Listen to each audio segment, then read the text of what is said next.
નમસ્કાર, ખૂબ સ્વાગત છે આપનું વીટીવી ન્યૂઝમાં. હું છું આપની સાથે રાધા. મહામંથનમાં આજે બે મુદ્દા પર વાત કરવી છે, બે મુદ્દા પર ચર્ચા કરવી છે, જેમાં વાત સુરતની કરવી છે કે જ્યાં આજે બસ મોટો ભૂવો પડ્યો છે. જોકે સુરતની વાત એક એસટી બસ, એક બીઆરટીએસ બસ એમાં ફસાતા રહી ગઈ. ડ્રાઈવરની સમય સૂચકતાના કારણે કેટલાય લોકોના જીવ બચ્યા છે. એના વિશે વાત કરીશું. રાજ્યમાં રોડ રસ્તાની શું હાલત છે, શું પરિસ્થિતિ વરસાદ બાદની, એના વિશે વાત. પરંતુ એની પહેલા વાત કરવી છે ખેડૂતોની.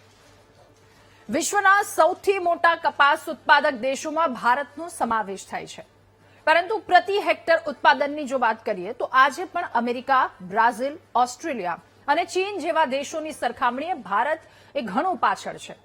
ઓછી ઉત્પાદકતા અને જીવાતોનું વધતું જોખમ, ઉત્પાદન ખર્ચામાં સતત વધારો અને ખેડૂતોને મળતા અપૂરતા ભાવ જેવા પડકારો વચ્ચે કેન્દ્ર સરકારે મિશન ફોર કોટન પ્રોડક્ટિવિટી એટલે કે કપાસ ક્રાંતિ મિશનની જાહેરાત કરી છે. વર્ષ 2026 થી 2027 એટલે 26-27 થી 30-31 સુધી ચાલનારી આ યોજનાનો મુખ્ય હેતુ છે કપાસની ઉત્પાદકતા વધારવાનો, આધુનિક વૈજ્ઞાનિક વાવેતર પદ્ધતિ અપનાવવા, ખેડૂતોને પ્રોત્સાહિત કરવાનો અને ખેતીનો ખર્ચ ઘટાડવાનો, ખેડૂતોની આવકમાં વધારો કરવાનો અને વિદેશથી કપાસની આયાત પરની એ નિર્ભરતા ઘટાડવાનો એ મુખ્ય હેતુ છે. ગુજરાત માટે 134.80 કરોડનું બજેટ મંજૂર કરવામાં આવ્યું છે આ યોજનાને લઈને અને રાજ્યના 21 જિલ્લાઓને 1 લાખ હેક્ટરથી વધારે વિસ્તારમાં આ યોજના આવરી લેવાનો લક્ષ્યાંક છે. પરંતુ સરકારે સહાય માટે કેટલીક સ્પષ્ટ શરતો પણ મૂકી છે. માત્ર સરકાર માન્ય અથવા તો પ્રમાણિત બિયારણ વાપરનાર, ફાર્મર રજિસ્ટ્રી કરાવનાર અને નિર્ધારિત અંતરે કપાસનું વાવેતર કરનાર ખેડૂતોને જ સહાય મળશે, આટલી શરતો છે. અને સાથે ક્લોઝર સ્પેસિંગ ટેકનોલોજી, મજબૂત વાવેતર, આ મુજબ જેમણે વાવેતર કર્યું છે એમને હેક્ટર દીઠ ₹14,000 અને 90x60 સેન્ટીમીટરના અંતરે ઇન્ટિગ્રેટેડ ક્રોપ મેનેજમેન્ટ મુજબ વાવેતર કરનારને પ્રતિ હેક્ટર 7,500ની સહાય મળશે. સરકારનું માનવું છે કે આ નવી પદ્ધતિથી છોડને પૂરતો સૂર્યપ્રકાશ મળશે, જીવાતો ઓછી લાગશે, ઉત્પાદન વધશે. પરંતુ ચર્ચા અહીંથી શરૂ થાય છે. આ સરકારનો હેતુ, કયા હેતુથી એમણે આ ગુજરાતના ખેડૂતો સુધી આ વાત લાવી છે. હવે અહીંયા ખેડૂતોનો એક સવાલ છે કે જ્યારે મોટા ભાગનું કપાસનું વાવેતર પૂર્ણ થઈ ચૂક્યું છે ત્યારે યોજનાની જાહેરાત કેમ કરવામાં આવી? કોંગ્રેસનો આરોપ એ પણ છે કે રાજ્યમાં લગભગ 80% જેટલું વાવેતર થઈ ગયું છે, પછી જાહેર કરાયેલી આ યોજના એ માત્ર વાહવાહી લૂંટવા માટે કરવામાં આવી છે. વધુમાં 3 ફૂટ કે એનાથી ઓછા અંતરના વાવેતરની શરતના કારણે મોટા ભાગના ખેડૂતો એ યોજનાની બહાર રહી જશે, એમને યોજનાનો લાભ નહીં મળે, કારણ કે જે શરત મૂકવામાં આવી છે એ શરત પણ અહીંયા લાગુ પડશે. અને સામાન્ય રીતે ગુજરાતમાં કપાસનું વાવેતર એ વધુ અંતરે કરવામાં આવે છે. કોંગ્રેસનો એવો પણ આક્ષેપ છે કે સહાય રોકડ મળશે કે પછી બિયારણના રૂપમાં, એની પણ કોઈ પરિપત્રમાં સ્પષ્ટતા નથી કરવામાં આવી. અગાઉની અનેક યોજનાઓની સહાય ખેડૂતો સુધી સમયસર નથી પહોંચી. જો ખરેખર કપાસમાં ક્રાંતિ લાવવી હોય તો આયાત નીતિમાં ફેરફાર કરી અને સ્થાનિક ખેડૂતોને યોગ્ય બજાર સુરક્ષા આપવી જરૂરી છે. ત્યારે સવાલ એ થાય કે શું કપાસ ક્રાંતિ મિશન ખરેખર ખેડૂતોના ખેતરમાં પરિવર્તન લાવશે કે પછી માત્ર કોંગ્રેસ અને ખેડૂતોના કહેવા પ્રમાણે એ માત્ર જાહેરાત પૂરતું રહી જશે? અને કપાસના ખેડૂતોને આજે સૌથી વધારે જરૂર એ નવી યોજના કરતા સમયસર અને અસરકારક અમલની છે. કેટલાક સવાલની સાથે મહામંથનમાં આ પહેલા મુદ્દા પર એટલે કે ખેડૂતોના મુદ્દા પર આપણે ચર્ચા કરીશું.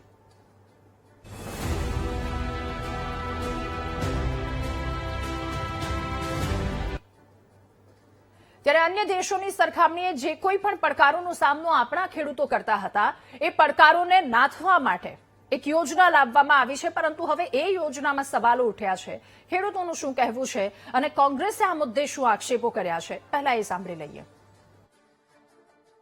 જ્યાં જ્યાં જેવો વરસાદ થયો છે, જ્યાં ઓછો ક્યાંક વધારે, ઓછા વધતા વરસાદ પ્રમાણે ખેડૂતોએ તમામ પ્રકારના વાવેતર કરી ચૂક્યા છે અને હાલ એ ખેડૂતને આ કપાસની કીટનો કે એનો કોઈ અત્યારે કોઈ એનો લાભ મળે એમ છે નહીં. સરકાર દ્વારા આ કીટ આપેલી છે, એની જગ્યાએ સરકારશ્રી ખેડૂતોના ખાતામાં 1 એકર દીઠ કેમ 14,000 રૂપિયાની સહાય નથી આપી શકતું? સરકારશ્રી દ્વારા જે જાહેર કરવામાં આવેલ છે 14,000ની કીટનું, પણ એ કીટમાં અત્યારે હાલ તો અમને એવું લાગી રહ્યું છે કે એમાં અત્યારે હાલ બિયારણ છે તો અને પાયાના ખાતર છે, તો એ અત્યારે હાલ ખેડૂતને એમાંથી કોઈ વસ્તુ જરૂર પડે એવું લાગતું નથી. તો આ સરકાર એક ખાલી દેખાવ કરવા માંગતી હોય એવું લાગે છે. આજે રાજ્ય સરકારનો કપાસ ક્રાંતિના નામે માત્ર ખેડૂતને મૂર્ખ બનાવવા માટે એક નિર્ણય કરતો પરિપત્ર આવ્યો છે. આ પરિપત્રમાં કોઈ સ્પષ્ટતા નથી કે ખેડૂતોને બિયારણ આપવામાં આવશે કે રોકડ આર્થિક સહાય આપવામાં આવશે. નંબર 1, જો બિયારણ આપવાનું હોય તો લગભગ 80% ખેડૂતોએ કપાસ વાવી દીધો છે. તે જે ખેડૂતો અત્યારે ઓનલાઈન કરવા આઈ પોર્ટલમાં ઓનલાઈન કરવા જાય છે તો વીસી એમ કહે છે એમને કે ભાઈ આમાં તો શરત એવી છે કે 3 ફૂટના અંતરે કપાસ જે લોકો વાવતા હોય એમને જ આ સહાય મળશે. હવે જોયા જેવું એ છે કે કપાસ ગુજરાતમાં મોટા ભાગે 4 ફૂટ, 4.5 ફૂટ, 5, 5.5, 6 ફૂટના અંતરે વવાતો હોય છે. 3 ફૂટ અથવા તો એનાથી ઓછા અંતરે તો કોઈ કપાસ વાવતું જ નથી. એટલે આ યોજના અને જે હેતુથી આ યોજનાને અમલમાં મૂકવામાં આવી છે, પરંતુ ગુજરાતના ખેડૂતો જે પદ્ધતિથી એનું વાવેતર કરે છે, અત્યારે જ પાલભાઈએ કહ્યું કે 3 ફૂટનું અંતર આમાં લખવામાં આવ્યું છે, પણ એમાં ગુજરાતના મોટા ભાગના ખેડૂતો, એમને તો કહ્યું છે કે 80% જેટલા ખેડૂતો કે જેમણે વાવેતર કરી દીધું છે. અને ગુજરાતની આ પદ્ધતિ છે કે જ્યાં 3 ફૂટથી વધારે અંતર લઈ અને વાવેતર કરવામાં આવે છે, તો પછી નિયમ મૂકવામાં આવ્યો છે. એ વાવેતર પહેલા આ પરિપત્ર અથવા તો આ નિયમો એ ખેડૂતની સામે કેમ ના આવ્યા? પહેલો સવાલ તો તેઓ ત્યાં ઉઠાવી રહ્યા છે. બીજી વાત એ પણ કરી રહ્યા છે કે એ સ્પષ્ટતા નથી કરવામાં આવી કે સહાય કયા રૂપમાં આપશે. એને લઈને પણ આપણે જવાબ મેળવવાનો પ્રયત્ન કરીશું. એટલે ખેડૂતોના કેટલાક સવાલો છે. 80% અને એ આસપાસનું જેમનું વાવેતર થઈ ચૂક્યું છે. સાથે ઇન્ટિગ્રેટેડ ક્રોપ મેનેજમેન્ટની પણ વાત કરવામાં આવી છે, એટલે કે પાક વ્યવસ્થાપનની વાવેતર પદ્ધતિ અપનાવી. જે ખેડૂતોએ એ જે માપ આપવામાં આવ્યું છે એ માપ અનુસાર જ જો એમને વાવેતર કર્યું હશે તો એમને 7,500 અને 14,000 જેટલી હેક્ટર દીઠ એ વાત કરવામાં આવી છે કે એટલી સહાય મળશે. સાથે સાથે આઈ પોર્ટલ પર જેટલા ખેડૂતો કે જેઓ પોતે અરજી કરી રહ્યા છે, જે પોતે પોતાની વાતની રજૂઆત અથવા તો કોઈ પણ વાતને લઈને અરજી કરી રહ્યા છે, તો એ અરજીનો જવાબ કેટલા સમયમાં ખેડૂતોને મળી રહ્યો છે, સવાલ એ પણ છે. હવે મેમાં જેમણે અરજી કરી હોય ખેડૂતોએ કે મગફળીના બિયારણનું અમને વાવેતર માટે અમને બિયારણ જોઈએ છે, માટે અરજી કરવામાં આવી હોય મેમાં, પરંતુ એ અરજી હજુ સુધી ક્યાંક નથી જોવામાં આવી. કેટલાક સવાલો એવા પણ ઉઠ્યા છે. એટલે કે એટલું ફાસ્ટ કામ કેમ નથી કરતું, સવાલ એ પણ છે. અત્યારે જુલાઈનો આ સમય છે અને જુલાઈના આ સમય સુધી હજુ પણ એનો નિકાલ નથી આવ્યો, તો એ ત્વરિત જોવામાં આવે છે કે કેમ, એ વાતને લઈને કેટલાક સવાલો છે ખેડૂતોના. એ તમામ સવાલોની સાથે મહામંથનનો આ પહેલો મુદ્દો જેના પર ચર્ચા કરીશું. મહેશભાઈ દેસાઈ, નેતા ભાજપ આપણી સાથે જોડાયા છે. યુવરાજસિંહ રાણા, નેતા કોંગ્રેસ આપણી સાથે જોડાયા છે. અને ખેડૂત છે બોટાદના સુખદેવસિંહ ગોહિલ કે જેઓ પણ આપણી સાથે મહામંથનમાં જોડાયા છે. અને જસાપરના ખેડૂત મહેશભાઈ પટેલ પણ આપણી સાથે થોડી વારમાં જોડાશે. આપ સૌનું ખૂબ સ્વાગત છે મહામંથનમાં. જે પ્રકારે ખેડૂતોની આ સ્થિતિ છે, વાત મારે સુખદેવભાઈ આપનાથી શરૂઆત કરવી છે. ખેડૂતોની જે સ્થિતિ છે કે ખેડૂતો કહી રહ્યા છે 80% જગ્યા પર અત્યારે હાલ વાવેતર થઈ ચૂક્યું છે અને ત્યારબાદ આ યોજના મહેશભાઈ લગાવવામાં આવી છે. યોજના સૌ કોઈની સામે આવી છે. ખેડૂતોનું શું કહેવું છે? અત્યારે 2 ખેડૂતોને સાંભળ્યા, તેઓ તો કહી રહ્યા છે કે થોડીક લેટ ચાલી રહી છે અથવા તો આ બધી માહિતી થોડીક મોડી આવી છે. ખેડૂત તરીકે તમારી પહેલા પ્રતિક્રિયા શું આ મુદ્દા પર, મહેશભાઈ? હેલો જી મહેશભાઈ, અવાજ આવી રહ્યો અવાજ આવે છે? છે? જી જી જી આપ જણાવશો. આ યોજના સમયના અનુસારે ગણીએ તો ચોથું ભણતા હોય અને પહેલા ધોરણની વિદ્યાર્થીને કીટ આપે ને પુસ્તકોની, એ રીતે છે. એટલે સુરેન્દ્રનગર જિલ્લામાં લગભગ 100% વાવેતર કપાસનું થઈ ગયું લગભગ 1 મહિનાથી 1.5 મહિના અગાઉ. હવે આ કીટનો કંઈ એટલે કંઈ અર્થ આવતો નથી અને ખેડૂતોને મનમાં એવું છે કે 14,000 રૂપિયાની સહાય આપશે અને આનું કોઈ એટલે કંઈ ખેડૂતોને ગતાગમ નથી કે સરકારે ચોક નથી પાડ્યો કે પૈસા આપવાના કે કીટ આપવાની કે શું કઈ રીતે.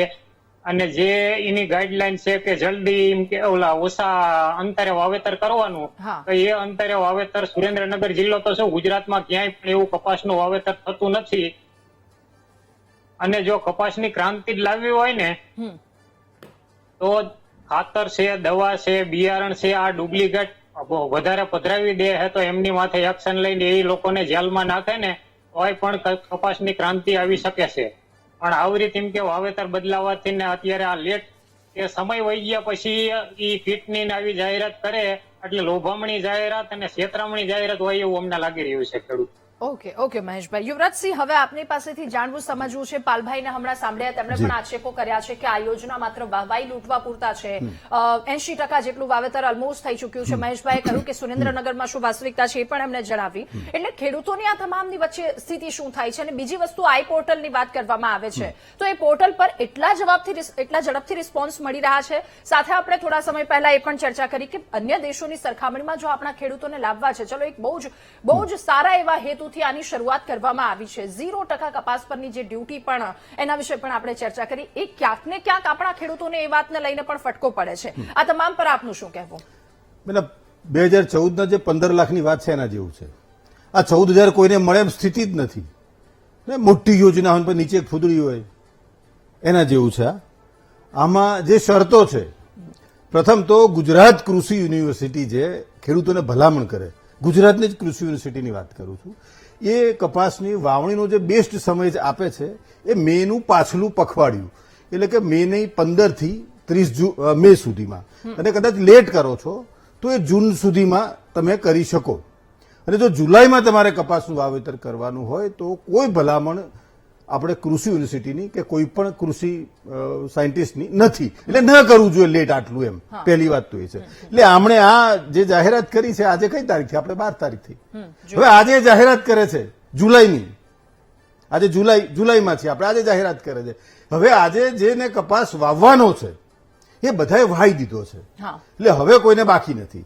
હવે આમનું પાછું એવું ષડયંત્ર હોય કે એમાં એમના ચોક્કસ બિયારણ એ લેવાના કે એ ખાતર કે બિયારણ આપવાની છે સરકાર, એ કોઈ પણ પ્રકારનો આમાં ફોડ પાડેલો નથી. બીજું એનું અંતર, આખા ગુજરાતમાં મોટે ભાગે કપાસનું વાવેતર 5 ફૂટના અંતરે થાય. મોટા ભાગે ક્યાંક 4 ફૂટના અંતર હશે, 4, 5 અને 6 સુધી. જ્યાં ડ્રીપ વાળા ખેડૂતો છે એ તો 7 ફૂટે પણ વાવે છે ગુજરાતમાં. એટલે ક્યાંય 3 ફૂટ બાય 1 ફૂટનું તો વાવેતર આખા ગુજરાતમાં એક પણ જગ્યાએ ક્યાંય છે જ નહીં. એટલે કોઈ આનો લાભાર્થી થવાનો જ નહીં, કોઈ ખેડૂતને આનો લાભ મળે એમ સ્થિતિ જ નથી. તો શાને માટે અત્યારે જાહેરાત? એક તો વેળાની છે, અને એમાં જે એમણે માપ, એમના જે નિયમો આપ્યા છે એના પ્રમાણે ગુજરાતમાં એક પણ ખેડૂતને આ યોજનાનો લાભ મળે એમ નથી. એટલે માત્ર ને માત્ર દેખાડો કરવા કે અમે ખેડૂતના હામી છીએ અને અમે ખેડૂતના માટે આ યોજના લઈ આવ્યા. પણ આ કેવું છે, પેલા પ્રધાનમંત્રી ફસલ બીમા યોજના જેવું છે. જાહેરાત કરવાની પછી કશું નહીં, આપવાનું કશું નહીં, ખાલી જાહેરાતો થાય. અત્યારે વોટ્સએપમાં મોબાઈલ જેવું ખોલો એટલે ભારતીય જનતા પાર્ટીને બધા જ ખેડૂત નેતાઓ, બધા જ આગેવાનો આ મૂક્યા કરે છે, ફર્યા કરે છે કે ખેડૂતોને હવે તો બિલકુલ હવે બેડો પાર ને કોઈ ચિંતા જ નહીં. એમ તો અરે કપાસમાં તમારે ખેડૂતને વાવેતર વધારવું હોય તો એનો ભાવ આપો ને ભાઈ. જે 2010-11માં જે એના રૂપિયા મળતા હતા એ રૂપિયા આજે આપો ને. એ 11માં જે પૈસા હતા એ આજે 25-26માં નથી. ગયા વર્ષે જેને જે કપાસ વાવ્યો એને તમે પૂછો તો 1,200 રૂપિયા મણ વેચાય છે. હવે 1,200 રૂપિયા મણ વેચાય, ઉત્પાદન ઘટ્યું છે. જે 10-11ના વર્ષમાં જેની ઉત્પાદકતા હતી તે આજે ઘટી છે. એટલે એને પોસાય એમ જ નથી. અને પડ્યા પર પાટું જે આયાત કરવાની વાત છે, તો અમેરિકાનો કપાસ નહીં આવતો તો છે જેના પર 11% ડ્યુટી લાગતી હતી. 11% ડ્યુટી લાગતી હતી. આપણે ખેડૂતોના હિતમાં, પાછા બધા ખેડૂતોના હિતમાં જ કરે, જે કામ કરે એ 0 કરી નાખ્યું. એટલે આયાત વધી જશે તો ખેડૂતને આમે ભાવ નથી મળવાનો. તો જયારે ભાવ નથી મળવાનો તો તમે આવા 14,000 ગમે તેટલા આપો, ખેડૂત શું કરવા વાવશે? એને પોસાતું જ નથી. તમારે જો આ ક્રાંતિ કરવી હોય તો ભાવ આપો. ઓકે મહેશભાઈ, સૌથી પહેલા એ હેતુ તો શા માટે, એ તો મેં પ્રસ્તાવનામાં શરૂઆતમાં કહી દીધું, પરંતુ આપની પાસે ઇન ડિટેલ એ વાતો જાણવી છે. એ હેતુ શા માટે, સાથે એ સાર્થક થવામાં અહીંયા કેમ આટલા સવાલો ઉઠી રહ્યા છે? જે 5 વર્ષ અથવા તો એનાથી વધારે માટે યોજના લાવવામાં આવી છે, કદાચ ચલો આ વર્ષે નહીં પરંતુ આવતા વર્ષે પણ આવશે, આવતા એ 3 થી 4 વર્ષોમાં એ ખેડૂતોને એનો લાભ મળવાનો છે, પણ આ વર્ષે નથી મળ્યો. એને લઈને આક્ષેપો લાગ્યા છે કે મોટા ભાગની યોજનાઓ ખેડૂતોને એને એ યોજનાઓનો લાભ જ નથી મળતો. સાથે એ પણ છે કે અત્યારે, અને એ તો મહેશભાઈ વાસ્તવિકતા છે કે 80% જેટલા ખેડૂતોએ વાવેતર કરી ચૂક્યું છે. તો આટલું મોડું કેમ? ક્યાં સમજવામાં ભૂલ થઈ છે, અથવા તો જ્યાં મોડું થયું છે એની પાછળ ખેડૂતોને જે નુકસાન થશે એને લઈને શું કહેવું? બેન, આપની વાત સાચી છે કે ઘણા બધા ખેડૂતોએ કપાસનું વાવેતર કરી દીધું છે. કારણ કે આપણે 15 મે થી જનરલી કપાસનું વાવેતર કરતા હોઈએ છીએ. આ વખતે વરસાદ લેટ છે એટલે ક્યાંક ક્યાંક થોડું લેટ પણ થયું હોય અને અમુક જગ્યાએ બાકી પણ હોય. પણ મૂળ હેતુ જે યોજનાઓનો છે, કારણ કે આટલી મોટી યોજના છે એટલે એ યોજના પંચવર્ષીય યોજના છે. મોદી સરકારે સેન્ટ્રલ સેક્ટર સ્કીમમાં આને સમાવેશ કર્યો છે, એટલે દરેક રાજ્યોને આનો લાભ મળી શકે અને આખા ભારતનું પ્રોડક્શન જે કપાસનું છે એ વધે, એના માટે થઈને આ યોજના જે લાવવામાં આવી છે એ 5 વર્ષની યોજના છે. એટલે આ યોજના આ વર્ષ પૂરતી હોય અને આ વર્ષે ખેડૂતોને બિયારણનો લાભ નહીં મળે એવું નથી. બીજું કે એમાં આખી કીટ છે, માત્ર બિયારણ છે એવું નથી, એમાં દવાઓ, ફર્ટિલાઇઝર બધું છે. એટલે જે ખેડૂતોનું કપાસનું વાવેતર થઈ ગયું હોય એમને આગળ જતા દવાઓની, ફર્ટિલાઇઝરની જરૂર પડવાની જ છે. એટલે એ લોકો એ કીટનો પણ ઉપયોગ કરી શકશે. મારા ખ્યાલથી પાલભાઈ અને કોંગ્રેસના નેતા રાણા સાહેબ એમને આઈ ખેડૂત પોર્ટલ એક વખત ચેક કરી લેવું જોઈએ કે એમાં શું શું પ્રશ્નો પૂછવામાં આવ્યા છે. આઈ ખેડૂત પોર્ટલમાં ચોક્કસ લખ્યું છે, સ્પેસિફિક લખ્યું છે કે નિદર્શન કીટ સહાય છે. એટલે એ તો સ્વાભાવિક છે કે એમાં રોકડ સહાય નથી મળવાની, કીટની સહાય મળવાની છે. બીજું, એમાં તમે જયારે અંદર જાઓ છો અરજી કરવા માટે ત્યારે પ્રશ્ન પૂછવામાં આવે છે કે વાવેતર થઈ ગયું છે કે બાકી છે, વાવેતર કરવા માંગો છો કે વાવેતર થઈ ગયું છે. જેને વાવેતર થઈ ગયું હશે એને એ પ્રમાણેની કીટ મળશે, જેને કરવાનું છે એને એ પ્રમાણેની કીટ મળશે. તો આમાં સ્વયં સ્પષ્ટ છે, આમાં કોઈ કન્ફ્યુઝન ઉભી કરવાની જરૂર થતી જ નથી. એટલે આને મુદ્દાને ખોટી રીતે ડાયવર્ટ કરવાનો પ્રયત્ન કરવામાં આવી રહ્યો છે. મારા હિસાબે અત્યારે જે અરજીઓ કરવાનો સમય ચાલુ છે તો ખેડૂતોને વધારેમાં વધારે અરજીઓ થાય એ માટે સમજાવવા જોઈએ, ન કે એમને ગેરમાર્ગે દોરવા જોઈએ. બીજું બેન કે કેન્દ્ર સરકાર અને રાજ્ય સરકાર એ બંને રીતે યોજનાઓ બનાવતી હોય છે, કઈ રીતે ખેડૂતોને ઇનપુટમાં મદદરૂપ થઈ શકે અને કઈ રીતે એમનું આઉટપુટ વધારેમાં વધારે ભાવથી વેચી શકાય. આજે આપણે જોઈએ કપાસની હમણાં 10-11 ની એમણે વાત કરી તો કેટલો ભાવ હતો તમારો ટેકાના ભાવનો? એમએસપી નો ભાવ 2010માં લગભગ 500 રૂપિયાની અંદર હતો. અત્યારે 1650 રૂપિયા આજે અત્યારે વાવેતર થયા છે, 1650 ઉપરનો એનો ભાવ મળવાનો છે. તો કોંગ્રેસ કયા મોઢે ખેડૂતોની વાત કરી શકે બેન? અને માર્કેટ પ્રાઇસ છે એ કઈ મોદી સાહેબના કે ભૂપેન્દ્રભાઈના હાથમાં નથી હોતી મેડમ. એ માર્કેટ પ્રાઇસ તો ડિમાન્ડ અને સપ્લાયના આધારે હોય છે. તો માર્કેટ પ્રાઇસ ઉપર સરકારનો ડાયરેક્ટ કંટ્રોલ ના હોય, પણ જે ટેકાના ભાવે ખરીદી થતી હોય એ સરકારે પોતાના ખિસ્સામાંથી ખરીદી કરવાની હોય. અને અત્યારે મગફળીમાં પણ જોઈએ તો બેન આ વખતે મગફળીનું પણ અઢળક વાવેતર થયું છે. એનું કારણ એકમાત્ર છે કે આટલા બધી એમએસપી છે બેન. મોડું જો પ્રક્રિયા છે, 5 વર્ષની યોજના છે. સ્વાભાવિક છે કે એમાં બધા આયોજનો લેવાતા હોય, બધા એના પ્રિડિક્શન ધ્યાનમાં લેવાતા હોય, આબોહવાનું પણ અત્યારે આપણે જોઈ રહ્યા છે, અલનીનો જેવી અસર છે, ઘણા બધા ફેક્ટર હોય. કોંગ્રેસને અને પાલભાઈને ખાલી ગાડીમાં બેઠા બેઠા વિડીયો બનાવીને મોકલી દેવાનો એટલું જ હોય છે, પણ એની સામે સરકાર આયોજન કરતી હોય છે. અને આયોજનના લીધે એમાં ક્યાંક થોડા ઘણું પ્લસ માઇનસ થયું હોય પણ એ ખેડૂતોને એમની જે સહાય છે એ પૂરેપૂરી મળવાની છે. કારણ કે એમાં સ્પેસિફિક પ્રશ્ન કરેલો છે કે વાવેતર થઈ ગયું છે તો એ પ્રમાણેની કીટ મળશે, વાવેતર બાકી છે તો બિયારણ સાથેની કીટ મળશે. એટલે આમાં કન્ફ્યુઝનનો કોઈ સવાલ નથી. પાલભાઈનું એમનું જે આગળની ઇનિંગ હમણાં ફેલ થઈ છે એટલે હવે એના માટે એમને નવી ઇનિંગ ચાલુ કરવા માટે કંઈક ને કંઈક તો ચાલુ રાખવું પડે. ઠીક છે. હવે 3 ફૂટને લઈને પણ આપની પાસેથી એ સમજવું છે એ નવો કન્સેપ્ટ એ શા માટે. પણ યુવરાજભાઈ આપની વાત રજૂ કરજો. અત્યારે જ મહેશભાઈએ કહ્યું કે ચલો આ વર્ષ નથી પણ આગામી વર્ષમાં એ ખેડૂતોને લાભ મળવાનો છે. એમના પ્રશ્નનો જવાબ છે. એમના પ્રશ્નનો જવાબ આપું છું. જે એમણે બધી ગોળ ગોળ વાત કરી પણ એમાં 3 ફૂટ વાળી ક્યાંય વાત ન કરી. આખા ગુજરાતમાં 3 ફૂટ કોઈ ખેડૂત આવતો જ નથી. તો એ શાના માટે? બીજી વાત, હવે એમણે બીજી વાત એને એમએસપી ની કરી. તો એમએસપી મનમોહનસિંહની સરકારમાં 2004 થી 14માં જે કુલ ટકા વધારો થયો 110.5% હતો અને એમની સરકારમાં 14 થી આજ સુધી જે એમાં ટકા વધ્યા 107% છે. એટલે એ જે એમએસપી ની વાત કરતો, એમએસપી શરૂઆત કરનાર પણ કોંગ્રેસ હતી અને કોંગ્રેસે એટલા માટે જ એમએસપી ની શરૂઆત કરી હતી કે ખેડૂતને ચોક્કસ પહેલેથી ખબર હોય કે અમને આટલા રૂપિયા મળવાના છે. હવે ગુજરાતમાં કપાસની તમે ખરીદી ક્યાં ગયા વર્ષમાં કેટલા ટકા છે, એના આગલા વર્ષમાં કેટલા ટકા છે, એના આગળના વર્ષમાં કેટલા ટકા, 1 મિનિટ. અને એના સિવાય જે બજાર ભાવને એમણે કીધું, પ્રોડક્શનની વાત કરીને નીતિની વાત કરી, તો ગુજરાતમાં જે પ્રમાણે નક્કી થતું હોય એના આધારે નક્કી ના થતું હોય. કેન્દ્રમાં બેઠેલી તમારી સરકાર જે નીતિઓ બને એના આધારે નક્કી થાય. તમે જે 0% જે કરી લીધું ને આયાત ડ્યુટી, એના કારણે બધું ઇમ્પોર્ટ થાય. એટલે અહીંના જે ગામનો જે માલ ઘેર જે પાક્યો છે એ મફત ધૂળ ધાણી થાય, એ તમારી નીતિના કારણે થાય. ઓકે, ઠીક છે મહેશભાઈ. ચલો એ સવાલ પણ એક તો 0% એ જે આપણે ડ્યુટી લગાવી દીધી છે, આપણે બીજા દેશની કમ્પેર કરવા જઈએ છીએ. ચલો એ દેશની કમ્પેર કરીએ છીએ એટલે ખેડૂતોને ક્યાંક આગળ લાવવાની આ એક યોજના છે કે એ નવું મેજરમેન્ટ અથવા તો એ નવા માપદંડો ખેડૂતો માટે લાવવામાં આવ્યા છે. પણ એ વહેલી રજૂઆત કરીએ ને સાથે એક ગણિત પણ સમજવું છે કે પેલું 3 ફૂટ વાળું ને એ ખેડૂતો, અત્યારે યુવરાજભાઈએ કહ્યું કે એટલા ખેડૂતો એવા છે કે 7-7 ફૂટના અંતરે એ વાવી રહ્યા છે.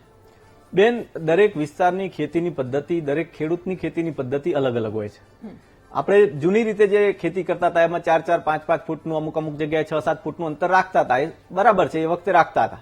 હવે અત્યારે નવી ટેકનોલોજી આવી છે, નવા બિયારણો આવે છે અને એના હિસાબે તમે જે શરૂઆતમાં નામ બોલ્યા છે ઇન્ટિગ્રેટેડ ક્રોપ મેનેજમેન્ટ અને ક્લોઝ સ્પેસિંગ ટેકનોલોજી, આ બંને વૈજ્ઞાનિક પદ્ધતિઓ છે. વૈજ્ઞાનિકોએ એને સર્ટિફાય કરેલી છે, એમને જ સજેસ્ટ કરેલી છે.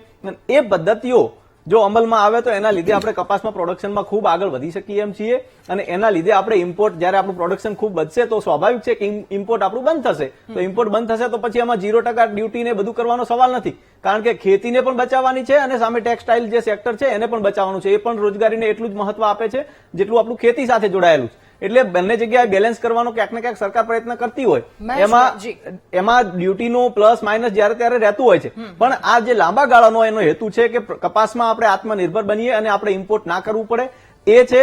બીજું જે રીતે એમણે કીધું કે અગાઉ મનમોહનસિંહજી લાયા હતા યોજના બધું, પણ બેન એમએસપી ની ભલે યોજના લાયા હશે પણ ખરેખર ખરીદી વાસ્તવિક ખરીદી કેટલી થતી હતી?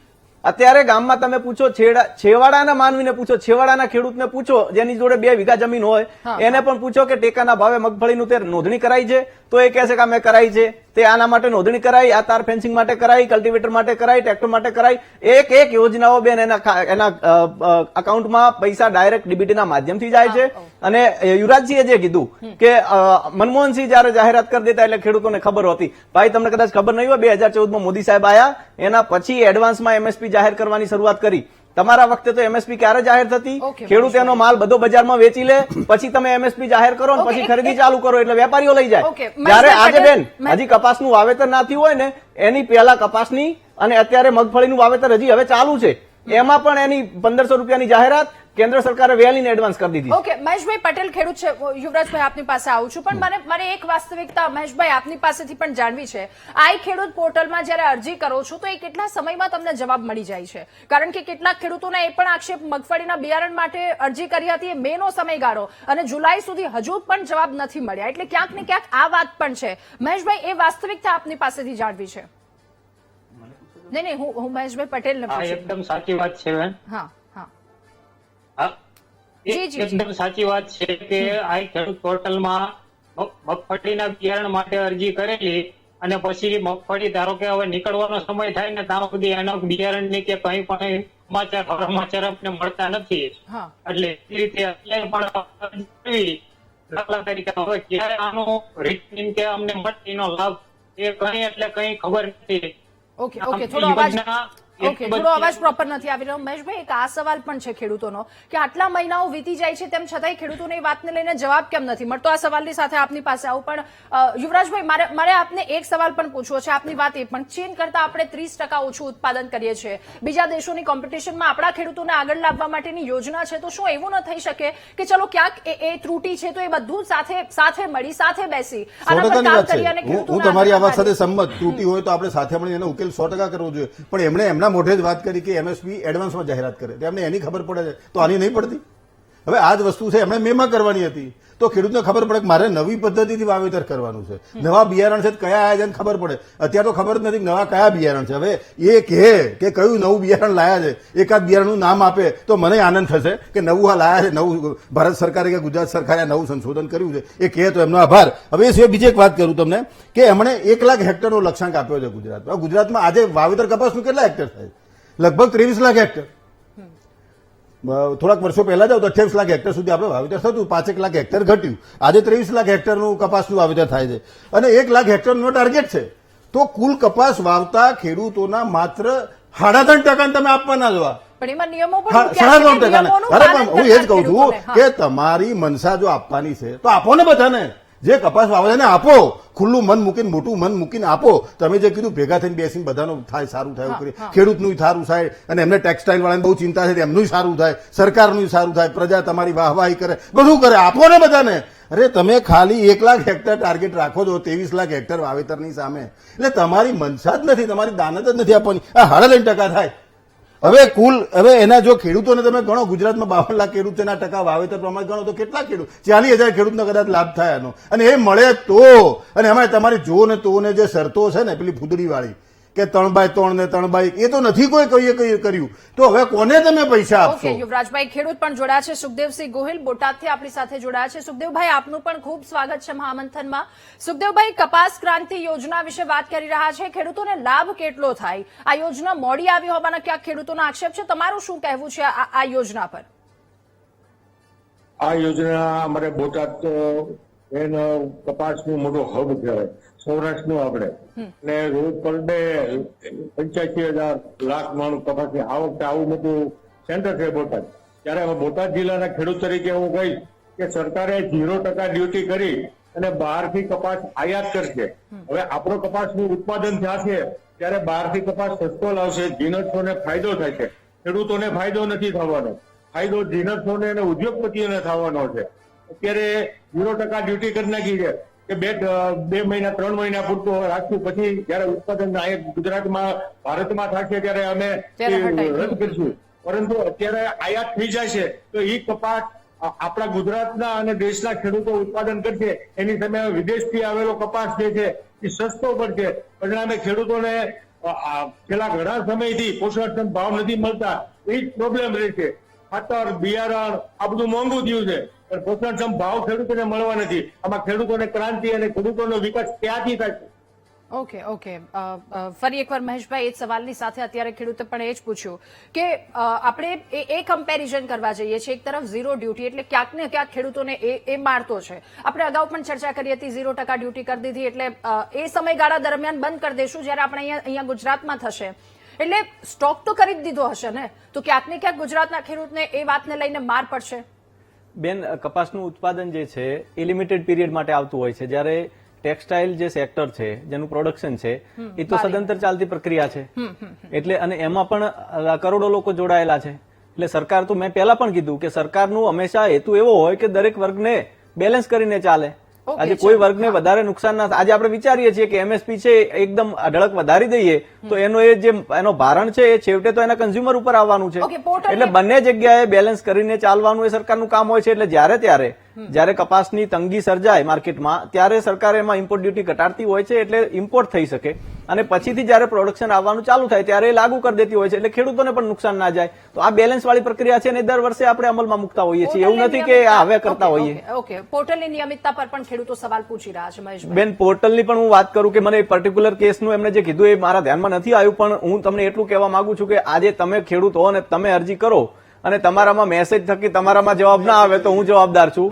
ઘણા બધા લોકોએ, હું તમને કહું, તાર ફેન્સિંગની યોજના હોય, કોઈ પણ કલ્ટિવેટર ટ્રેક્ટરની કે સબમર્સિબલ પંપની યોજના હોય, બાગાયત વિભાગની કોઈ યોજના હોય, કોઈ પણ મરઘા પાલનની યોજના હોય, કોઈ પણ અરજી તમે કરો બેન, એનું પ્રોસેસિંગ જે તે જિલ્લા લેવલે એનું વેરિફિકેશન થતું હોય અને એના પછીથી રાજ્ય સરકારમાંથી એનું પેમેન્ટ થતું હોય છે અને ડીબીટીના માધ્યમથી થતું હોય છે. હું આજનો પણ મારા એક વીસીને જેની જોડે મારે વાત થઈ, એને પણ મને એનો પોતાનો મેસેજ મોકલ્યો. બાજરીની ખરીદીનો જે પ્રશ્ન હતો ત્યારે હમણાં બનાસકાંઠામાં ને એમાં અમુક ખેડૂતોના અકાઉન્ટ બ્લોક થયેલા હતા, એ હવે ખુલી ગયા છે અને એ લોકો પણ બાજરીના ટેકાના ભાવે વેચાણ કરી શકવાના છે.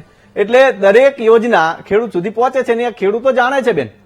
કોઈ પર્ટિક્યુલર કેસમાં કોઈ ખેડૂતને ટેકનિકલ ડિફિકલ્ટીના લીધે કદાચ એ લાભ ના મળ્યો હોય તો એના માટે એ ખેડૂતે મારા ખ્યાલથી વીસી નો સંપર્ક કરીને એને શું પ્રોબ્લેમ થયો તો એ જાણી લેવું જોઈએ, ગામ સેવકનો સંપર્ક કરીને એ પણ જાણવું જોઈએ. પણ ઓવરઓલ જે જોવા જઈએ તો દરેક ખેડૂતને લાભ મળે છે. અને બેન, તમે આ વખતે જોજો, આ વખતે આપણે મગફળીની ડિબેટો પણ કરીશું. કેટલી ઉત્પાદન થવાનું છે એનું અને કેટલા ખેડૂતો એની નોંધણી કરવાના છે એ તમે આંકડાઓ જોશો એટલે ખ્યાલ આવશે. ઓકે, યુવરાજભાઈ, હવે તમે નોંધણીની વાત કરી, દરેક ખેડૂતને મળે છે આવું ના કોઈ યાર, કંઈક વ્યવહારી વ્યાજબી કહો કે કોઈને મળે છે એમ, કોઈકને મળતું છે. તમે જે કપાસની વાત લઈને આવ્યા છો એમાં 4% ખેડૂતને જે વાવે છે એમાંથી એને મળે છે અને તમે બધાને મળે છે એવું ના કહો. મગફળીના બિયારણની અરજી મેં પોતે, હું ખેડૂત છું, મેં કરેલી છે, મને નથી મળ્યું. એવા ઘણા બધા છે નથી મળતું અને એ તો મોડા જવાબ કાઢવાનો ટાઈમે આવે છે કે હવે લઈ જજો કીટ, તમે થાય છે એટલે તમે સ્વીકારો, બધાને મળે છે એવું તમે હાવ વાત ના કરો. હવે તમારે હમણાં જે 14 ની વાત કરી, 14માં કપાસનો જે એમએસપી છે એ 4000 ની આસપાસ હોય, ત્યારે ડીઝલના ભાવ એકલા પૈસા શું કા ગણો છો? ડીઝલના ભાવ ગણો ત્યારે શું હતા, આજે શું છે? બિયારણના ત્યારે શું ભાવ હતા? અરે નહીં, એમણે જે વાત કરી હું એની વાત કરું છું. એમણે જે પ્રશ્ન કર્યો પ્રશ્ન જવાબ તો આપવો કે નહીં. એટલે એમણે જે વાત કરી કે એ દિવસનો ભાવ ને આજના દિવસના ભાવ, તો હવે કમ્પેરિઝન જયારે કરે તો સામે ખાતરના ભાવ શું હતા, ડીઝલના ભાવ શું હતા, મજૂરીના ભાવ શું હતા, એની સામે એની એમએસપી શું હતી અને બધું બમણું વધ્યું, બમણાથી વધારે વધ્યું. ત્યારે તમે કેટલા વધાર્યા? કમ્પેરિઝન તો એમ થાય ને બેન, ખાલી 100 ના 200 થાય એટલે એમ કે અમે બમણા કરી દીધા એવું થોડું હોય. એ 100 ની સામે 300 રૂપિયા મજૂરી થઈ, બાકીના બધાના 3 ગણા પૈસા વધ્યા. તો આમાં એકચ્યુઅલ શું વધ્યું? એકચ્યુઅલ તો ઘટ્યા છે. અને એ તો એમએસપી ની વાત, પણ ત્યારે બજાર કિંમતો ઊંચી હતી, ત્યારે એવરેજ 1000, 1200, 1500 રૂપિયા સુધી ગુજરાતમાં કપાસ વેચાયો છે માર્કેટમાં. અને આજે અત્યારે ગયા વર્ષના ખેડૂતને પૂછો તો 1200 રૂપિયા છે. જે 10 વર્ષ પહેલા વેચતા હતા એનો જ આ વર્ષે છે. એટલે હવે ખેડૂત કેવી રીતે એને પોસાય, એટલે નથી પોસાતું એટલે નથી વાવતો. અને એને મુખ્ય સમસ્યા જે છે તો એના બિયારણની એમને વાત કરી નવી લાયા, કઈ નવી લાયા, કઈ નવી જાત લાયા, વિકસાઈ કઈ? અરે બધા એમને સંશોધન કેન્દ્ર તો બંધ કરી દીધા. ક્યાં છે? ઓકે, કઈ નવી દવાનું સંશોધન એમણે કર્યું? એક તો બતાવો, એક નામ તો આપો કે એમણે ગુજરાતમાં કે ભારતમાં નવી દવાનું સંશોધન કર્યું અને કપાસમાં છાંટવા માટે એમણે આપી. એક દવાનું નામ તો આપો. એ કઈ નથી. જે હતું એ બધું બંધ કરી દીધું ઓકે છે. યુવરાજસિંહ, સુખદેવસિંહ ફરી એકવાર આપની પાસે. સુખદેવભાઈ, એક સવાલ વારંવાર ઉઠી રહ્યો છે, સવાલ એ પણ આપને પણ પૂછવો છે કે સરકારી યોજનાનો લાભ ખેડૂતો સુધી કેટલો પહોંચી રહ્યો છે, વાસ્તવમાં કેટલો પહોંચી રહ્યો છે?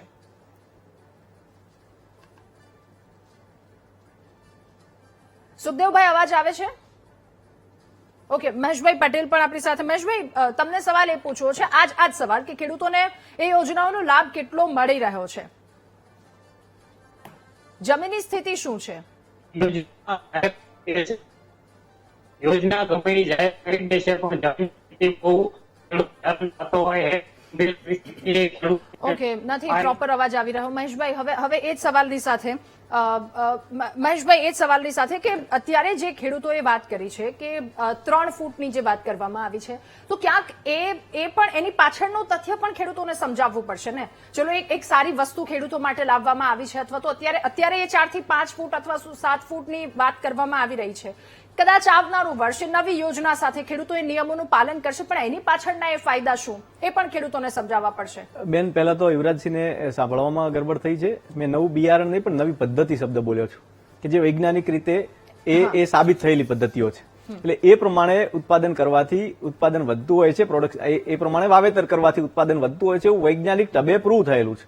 અને એના હિસાબે સરકારે એ જે ઉત્પાદન વધારવા માટેનો જે ટાર્ગેટ મૂક્યો છે એ અત્યારે આપણે 2026-27માં 336 લાખ ગાંસડીનો ટાર્ગેટ જે છે એ આપણે 2030-31 સુધીમાં લગભગ 500 લાખ ગાંસડી સુધી જવાનો આપણો ટાર્ગેટ છે.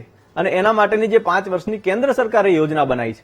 બેન, અમારે કેન્દ્ર સરકારમાં કે રાજ્ય સરકારમાં જે યોજના બને છે એ લાંબા ગાળા માટે બને છે, એ પદ્ધતિસરની બને છે અને એના લીધે જ ખેડૂતોને લાભ મળે છે. આજે મને આનંદ છે કે દરેક ખેડૂત મિત્રો પણ અહીં બેઠા છે, એમણે પણ ક્યાંક ને ક્યાંક કોઈક ને કોઈક યોજનાનો લાભ લીધો હશે. અને બેન, કોંગ્રેસનું હું એટલા માટે નથી વેલિડેટ કરતો કારણ કે રાણા સાહેબના જે મુખ્ય નેતા છે એમના ગાંધી સાહેબ, એ પણ જયારે વેક્સિન લગાવવા ગયા ત્યારે વેક્સિનની પહેલા ના પાડી હતી, પણ પછી ચાની લગાવ્યા હતા. એટલે અહીં પણ કોંગ્રેસના ઘણા મિત્રો જયારે લાભ લઈને બેઠા હોય છે. નહીં, હું તમને કહું બેન, લાભ લઈને બેઠા હોય છે. ખભે જુઓ ને, એ ચાઠું કોંગ્રેસની સરકાર વખતનું છે. લાભ લઈને અત્યારે બેઠા કપાસની હોય વાત છે. કરો તો વેક્સિનમાં જાઓ છો. લાભ તો લેવો વેક્સિન છે. તમારે અહીં જુઓ, ખભે ચાઠું જુઓ તમારું. તમારે એ કોંગ્રેસની સરકારે મફતમાં આપેલું વેક્સિન કોંગ્રેસના છે. નેતાના ભારતના કોઈ પણ નાગરિકને અહીં ખભે જુઓ. લાભ મળેલા હોય ને એનું હું લિસ્ટ યાર દીધે રાખો છો. એક પણ નેતા કોઈ લાભ છોડતો નથી, ચલો, બધા લાભ લે છે. તમે ક્યાં તમારે તમારો જ ખભો ખાલી શર્ટ કાઢીને જુઓ. એ ચાઠું કોંગ્રેસની સરકારે આપ્યું છે વેક્સિન તમને. લાભ લેતા હોય છે. અને તમે જે વેક્સિન આપે એનાથી અત્યારે બધાને એટેકના પ્રોબ્લેમ છે. તમારી જોડે વૈજ્ઞાનિક રીતે પુરાવો હોય તો અરે કરો છે ને. ને, કરો ને. એ ચાઠું છે તમારા ખભે ખાલી ખોલીને જોઈ લો. પ્રોપેગેન્ડા ફેલાવા છે.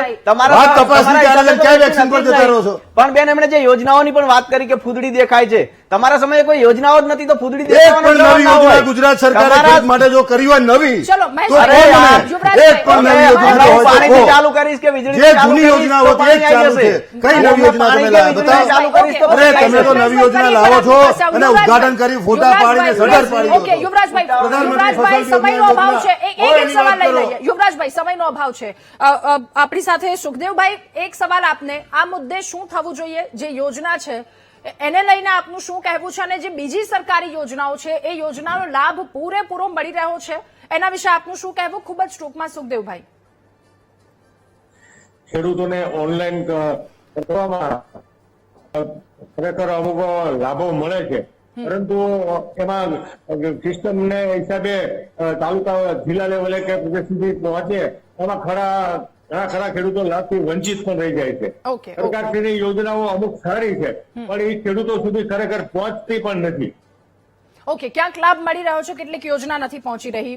ફટાફટ યુવરાજભાઈ, આ મુદ્દા પર શું થવું જોઈએ? હવે ખેડૂતોના હિતમાં શું હોવું જોઈએ? આપના તરફથી અંતિમ પ્રતિક્રિયા ખૂબ જ ટૂંકમાં પ્લીઝ. બેન, તમે જો સરકાર ખરેખર ખેડૂતોનું હિત ઈચ્છતી હોય, લાભ આપવા માંગતી હોય, તો જે પદ્ધતિથી વાવેતર થાય છે, જે વાવેતર થઈ ચૂક્યું છે એ પ્રમાણે એમને આ વર્ષે આપી દેવું ઓકે, જોઈએ. પછી અને જે એમનું જે આયોજન છે માત્ર બહુ જ ઓછા પૈસાનું, એટલે 4% ખેડૂતને લાભ મળે. 3.5 થી 4%. હવે આટલા ખેડૂતને લાભ આપવાનો અને આખા ગુજરાત પાસે તમે અરજીઓ કરાવશો, બધા ધક્કા કરાવશો, બધા સવારથી લાઈનમાં વીસી લાઈનમાં લાગશે. આખા ગુજરાતમાં મોટે ભાગે એક તો નેટ ઠેકાણા હોતા નથી. નેટ મળે તો વીસી હોય તો કોમ્પ્યુટર બગડેલું હોય, એટલે સમસ્યાઓ અનેક છે. આમાં ખેડૂત લાઈને ધંધે લાગશે અને 4% તમે આપશો. એના કરતા આપો ને, બધાને જે ભાવે છે ને આપો. અને કદાચ તમને એવું લાગે છે કે તમારી આજે 3 ફૂટ વાળી યોજના બહુ સારી છે, તો આ વર્ષે એમને સમજ પડે, આવતા વર્ષે એડવાન્સમાં એમને વવડાવજો.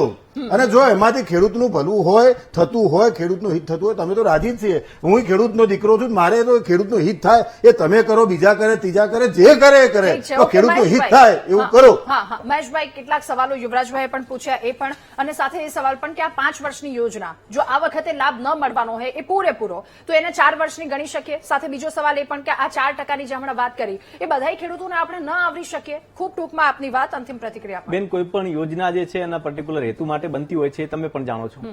એનો હેતુ છે કે કપાસનું પ્રોડક્શન વધારવાનું. એનો જે ટાર્ગેટ હોય એ ધીમે ધીમે લક્ષ્યાંક એનો વધતો જતો હોય છે. શરૂઆતમાં એ ઓછો હોઈ શકે, પણ ટોટલ 5 વર્ષનું છે, એટલે આપણે 1 વર્ષ પૂરતું ના જોવું જોઈએ, આપણે 5 વર્ષનું જોવું જોઈએ. બીજું કે અત્યારે કોંગ્રેસના મિત્રો ખેડૂતોને ગેરમાર્ગે દોર્યા વગર ખાલી એટલું કરે કે એ જે કીટ છે એનો લાભ એમને લઈ શકે એ માટે અરજી કરવા દે ગેરમાર્ગે દોર્યા વગર, તો ખૂબ સારું થશે. બીજું કે એ આઈ ખેડૂત પોર્ટલની જે વાત કરે છે, તમારા સમયમાં પોર્ટલ હતા નહીં, વીસી હતા નહીં, એટલે અરજીઓ ખેડૂતોને કરવા માટે લાઈનમાં લાગવું પડતું. અત્યારે ખેડૂત આંગળીના ટેરવે અરજી કરી શકે છે, અને વીસી જોડે પણ એ જાય તો એને મફતમાં અરજી કરવાની સુવિધા સરકારે ઉભી કરી છે. અને બીજું તમે ઇન્ટરનેટની વાત કરી, ભૈયા ઇન્ટરનેટ તમારા સમયમાં નતું, અત્યારે તો બધે ગામે ગામ, ખેતરે ખેતરે ઇન્ટરનેટ છે, અને ખેડૂતો પોતાના વિડીયો બનાવતા હોય છે. એવું છે કે કોંગ્રેસના સમયમાં પોર્ટલ હતું જ નહીં. તમારી વાત સાચી છે.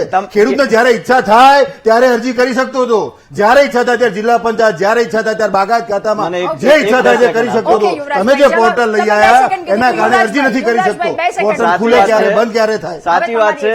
એમના સમયમાં પોર્ટલ ના હોતું, પણ ખેડૂત આઈને લઈ જઈ શકતો હતો, કારણ કે એમાંથી 1 રૂપિયો મોકલે તો 85 પૈસા ગબ થઈ જતા હતા. તમે રાજકારણ પર આવી જાવ. હવે એ તો જે પહોંચતા તમારી તો યોજનાઓ એવી છે કે એક પણ દવાખાનું ના હોય, સ્કૂલ ના હોય, અને પગાર પડે છે.